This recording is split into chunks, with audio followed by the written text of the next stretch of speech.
Immunity क्या होती है? कैसे पहचाने कि हमारी इम्यूनिटी वीक है और कैसे उसे स्ट्रेंथन करें? Welcome to my channel. Immunity हमारे बॉडी की वो पावर है जो बाहर से आने वाले इन्फेक्शन, टॉक्सिन या किसी भी डेंजर से को पहचानती है और उससे लड़ाई करती है और हमें प्रोटेक्ट करती है। तो अच्छी इम्यूनिटी होना, अच्छा इम्यून सिस्टम होना हमारे लिए बहुत ज़रूरी है, वरना हम किसी भी इन्फेक्शन जैसे कि बैक्टीरिया, वायरस, फंगल किसी भी इन्फेक्शन से बच नहीं सकते हैं। इम्यून सिस्टम बनता है वाइट ब्लड सेल्स से, जो कि हमारे ब्लड में ही होते हैं और कुछ ऐसे ऑर्गन्स में स्टोर्ड रहते हैं जैसे कि स्प्लीन, थाइमस, बोन मैरो और लिम्फ नोड्स। जैसे ही कोई इन्फेक्शन हमारे बॉडी पर अटैक करता है, वाइट ब्लड सेल्स उस जगह इकट्ठा हो जाते हैं और सेल्स को सिग्नल्स देते हैं वहाँ आने के लिए और उस इन्फेक्शन से लड़ाई करने के लिए। बिल्कुल उसी तरह जैसे कि एक पुलिस फोर्स इकट्ठा होती है किसी क्राइम सीन पे। इसीलिए जब किसी इन्फेक्शन की शंका होती है तो आपके डॉक्टर आपको एडवाइस करते हैं कंप्लीट ब्लड काउंट कराने के लिए, जिसमें वो वाइट ब्लड सेल्स की मात्रा को असेस करते हैं कि इन्फेक्शन बॉडी में है या नहीं। आजकल आप एक टर्म बहुत सुन रहे होंगे, हर्ड इम्यूनिटी, जिसे पॉपुलेशन इम्यूनिटी भी कहते हैं। ये होती क्या है? हर्ड इम्यूनिटी होती है जब किसी पॉपुलेशन में मिनिमम नंबर ऑफ लोग किसी इन्फेक्शन से इम्यून हो जाएं। अभी एक एग्जांपल लेते हैं, कोविड-19 के इन्फेक्शन की हर्ड इम्यूनिटी कैसे अचीव हो सकती है। किसी भी इन्फेक्शन के लिए हर्ड इम्यूनिटी अचीव होती है जब उस इन्फेक्शन के प्रति हमारे अंदर एंटीबॉडीज़ बन जाएं। ये एंटीबॉडीज़ बन सकती हैं या तो हमें वो इन्फेक्शन हो या फिर हमें उस इन्फेक्शन के अगेंस्ट वैक्सीन लगा हो। WHO का रिकमेंडेशन है कि कोविड-19 इन्फेक्शन के अगेंस्ट हम हर्ड इम्यूनिटी डेवलप कर सकते हैं थ्रू वैक्सीनेशन। जितने ज़्यादा नंबर ऑफ लोग वैक्सीनेटेड होंगे, उतना ये इन्फेक्शन ट्रांसफ़र की चेन ब्रेक होगी और हर्ड इम्यूनिटी डेवलप होगी।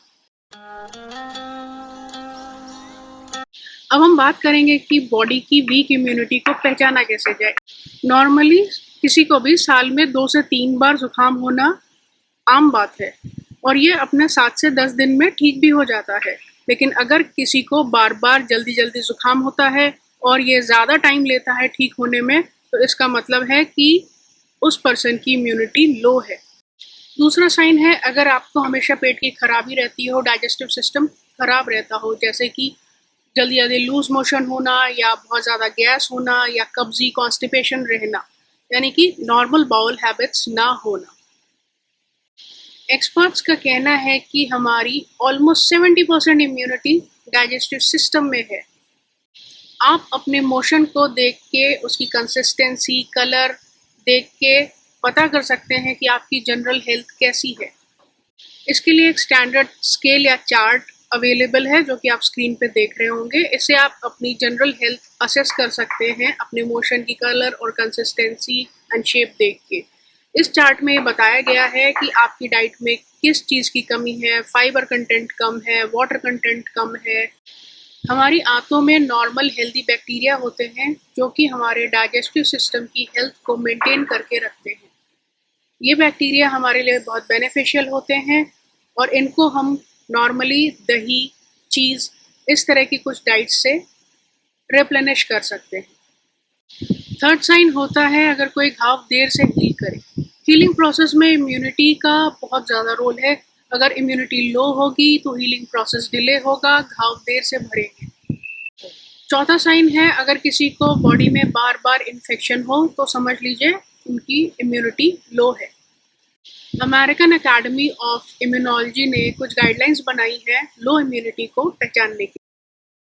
इनके मुताबिक किसी भी पर्सन को साल में 4 से ज़्यादा बार ईयर इन्फेक्शन होना, 3 से ज़्यादा बार साइनस इन्फेक्शन होना, 2 से ज़्यादा बार निमोनिया या लंग इन्फेक्शन होना या 2 से ज़्यादा बार किसी भी इन्फेक्शन के लिए एंटीबायोटिक कोर्स करना लो इम्यूनिटी के साइंस हैं। इसके अलावा अगर किसी को बार बार फंगल इन्फेक्शन हो रहा है या यूरिन इन्फेक्शन हो रहा है तो ये भी लो इम्यूनिटी की तरफ इशारा करते हैं। पांचवा साइन है, अगर आपको बहुत ज़्यादा थकान या टायर्डनेस हो रही हो, बहुत ज़्यादा काम करने या ठीक से ना सोने पे थकान होना महसूस करना जायज़ होता है, लेकिन आप 7 से 8 घंटे की नींद ले रहे हो, बहुत ज़्यादा काम नहीं कर रहे हो, फिर भी थका थका महसूस कर रहे हो, तो ये एक लो इम्यूनिटी का साइन होता है। क्योंकि जब भी बॉडी की इम्यूनिटी लो होती है, बॉडी एनर्जी कंजर्व करने की कोशिश करती है और ऐसे में थकान महसूस होती रहती है। स्ट्रेस एक बहुत बड़ा कारण और साइन है लो इम्यूनिटी का।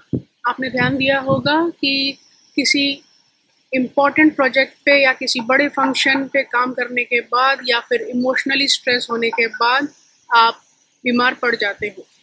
ये एक साइन है लो इम्यूनिटी का, क्योंकि स्ट्रेस से फ्री रेडिकल्स जनरेट होते हैं और वाइट ब्लड सेल्स की मात्रा कम हो जाती है, जिसके कारण हमारा इम्यून सिस्टम वीक होता है और इन्फेक्शंस बॉडी को घेर लेते हैं।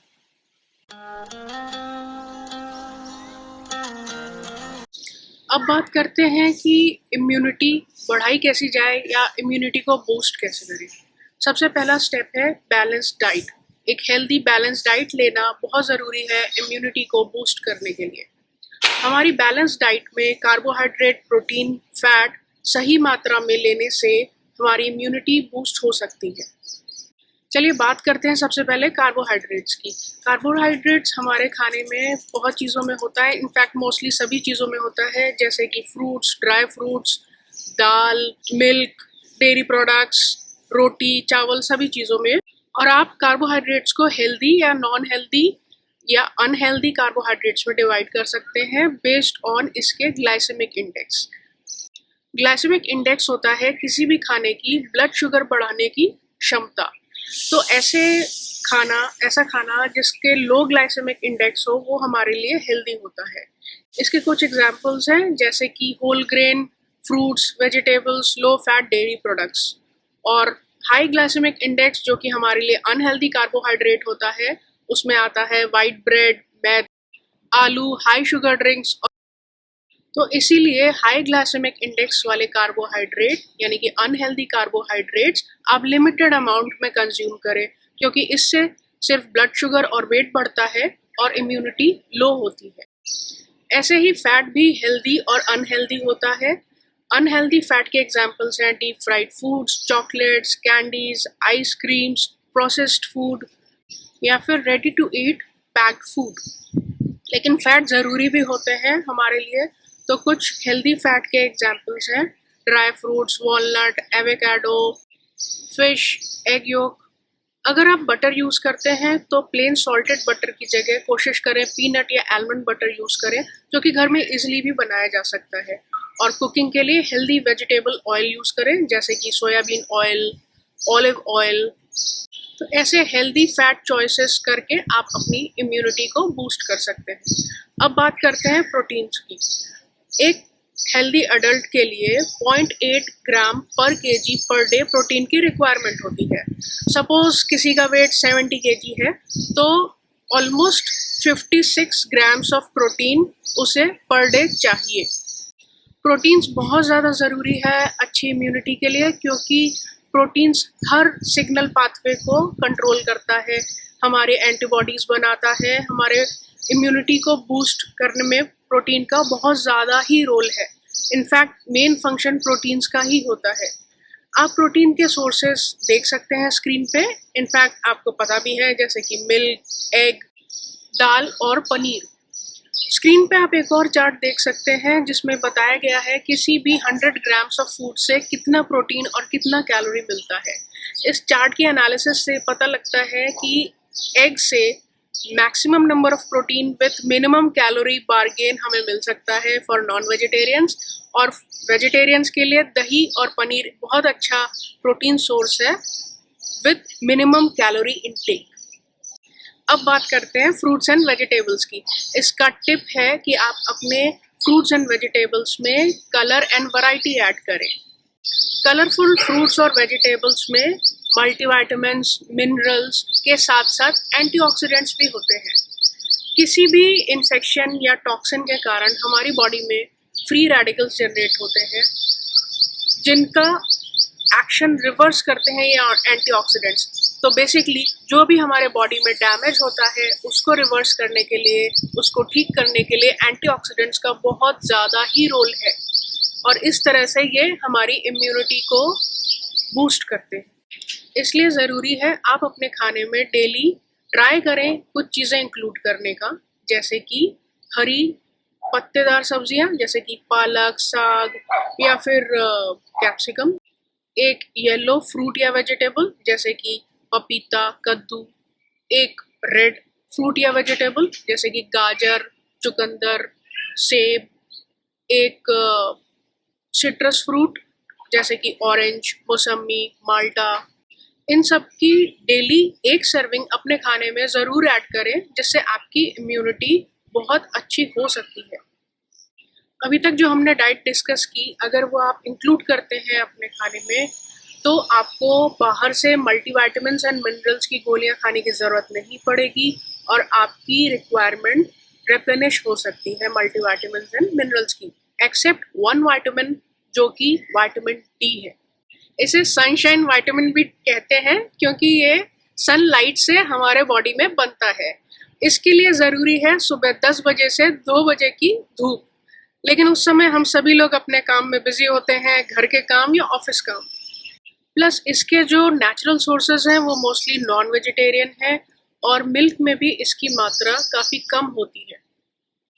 इसीलिए अधिकतर लोगों में विटामिन डी की डेफिशिएंसी होती ही है और जिसे हमें इंजेक्शन या टैबलेट के फॉर्म में सप्लीमेंट करना पड़ता है।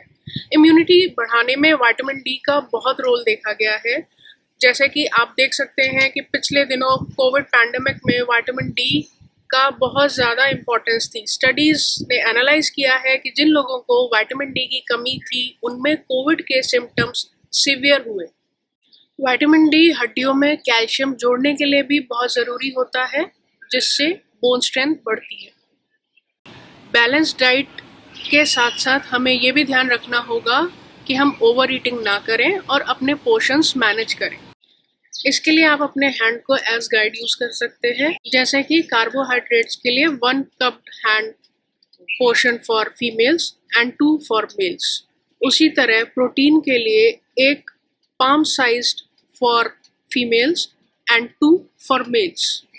और वेजिटेबल एंड सैलड्स के लिए 1 fish size serving for females and 2 fish size servings for mails. और बटर और ऑयल के लिए 1 thumb size serving for females and 2 for mails. तो आइडियल बैलेंस डाइट प्लेट कुछ ऐसी दिखेगी, जिसमें half plate fruits, vegetables, salads हो। 1/4 प्लेट में होल ग्रेन जैसे कि रोटी, ब्राउन ब्रेड, ब्राउन राइस या फिर होल ग्रेन पास्ता। और बचे हुए 1/4 में प्रोटीन्स जैसे कि दाल, अंडा, पनीर, बीन्स। ये सारी बातें इंटरनेशनल गाइडलाइंस पे बेस्ड हैं और इन्हें फॉलो करके आप अपनी इम्यूनिटी बढ़ा सकते हैं। और दूसरी चीज़ जो ज़रूरी है इम्यूनिटी बढ़ाने के लिए वो है एक्सरसाइज। एक्सरसाइज में आपको aerobic exercises, muscle strengthening exercises और बैलेंस एक्सरसाइजेस इंक्लूड करनी है अपने वर्कआउट में। तो चलिए कुछ गाइडलाइंस देखते हैं एक्सरसाइज के लिए, जिससे आपकी बॉडी को मैक्सिमम बेनिफिट मिले और कोई रिस्क भी ना हो। तो एरोबिक एक्सरसाइजेस के लिए रिकमेंडेशन है कि इसको आपको 150 मिनट्स पर वीक करना चाहिए। जैसे कि आप इसको अपने हिसाब से डिवाइड कर सकते हैं, like 30 minutes for 5 days. 150 minute per week हो जाता है। अगर आप हेल्दी एडल्ट हैं और आपके पास टाइम भी है, कैपेसिटी भी है, तो आप इसको 150 से 300 मिनट्स तक एक्सपैंड कर सकते हैं। But for older adults 150 minutes per week is sufficient. तो एरोबिक एक्सरसाइज में आता है walking, running, jogging, swimming, even gardening, climbing stairs, dancing. Muscle strengthening exercise के लिए ज़रूरी है कि इसे आप 2 टाइम्स अ वीक ज़रूर करें, जैसे कि वेट्स, पुशअप्स, सूर्य नमस्कार या फिर थेराबैंड का यूज़ करना। बैलेंस एक्सरसाइजेज आपको डेली करनी चाहिए। योगा और ताई ची बैलेंस एक्सरसाइजेज के बहुत अच्छे एग्जाम्पल हैं और इससे आपकी इम्यूनिटी बहुत ज़्यादा ही बूस्ट हो जाएगी। एक्सरसाइज मॉनिटर करना बहुत ज़रूरी है ताकि आप उसका मैक्सिमम बेनिफिट ले सकें और आपकी हेल्थ को कोई रिस्क भी ना हो। खुद अपनी एक्सरसाइज मॉनिटर करने के लिए आप स्क्रीन पे एक चार्ट देख रहे होंगे, जिसे कहते हैं 10 सेकेंड काउंट चार्ट। इसके लिए आपको एक्सरसाइज करते समय रुकना है और 10 सेकेंड के लिए अपनी पल्स नोट। इस चार्ट में एज के अकॉर्डिंग हार्ट रेट बताई गई है एक्सरसाइज के दौरान 10 सेकेंड की। तो अगर आपकी 10 सेकेंड हार्ट रेट काउंट होने पे 60 to 70% के जोन में आती है तो आप बेस्ट एरोबिक जोन में हैं और आप अपनी एक्सरसाइज से मैक्सिमम बेनिफिट उठा रहे हैं। ये डाइट और एक्सरसाइज गाइडलाइंस फॉलो करके आपका वेट भी मेंटेन रहेगा और आपकी इम्यूनिटी बूस्ट रहेगी। और सिंपल तरीके हैं इम्यूनिटी बूस्ट करने के, जैसे कि प्रॉपर स्लीप लें 7 से 8 घंटे की, स्मोक ना करें, ड्रिंक ना करें, स्ट्रेस ना लें, हैंड हाइजीन रखें, मास्क पहने और वैक्सीन लगवाएं। आज की वीडियो बनाने का मेरा ये मोटिव था कि कैसे थोड़े बहुत चेंजेस करके आप अपनी इम्यूनिटी को बहुत ज़्यादा टाइम्स बढ़ा सकते हैं। और अगर आज की इन्फॉर्मेशन आपको यूज़फुल लगी हो तो please subscribe my channel and share with others, और इन चीज़ों को अपनी लाइफ में इंक्लूड करके मेरे इस एफर्ट को सक्सेसफुल बनाएं। Thank you for your time.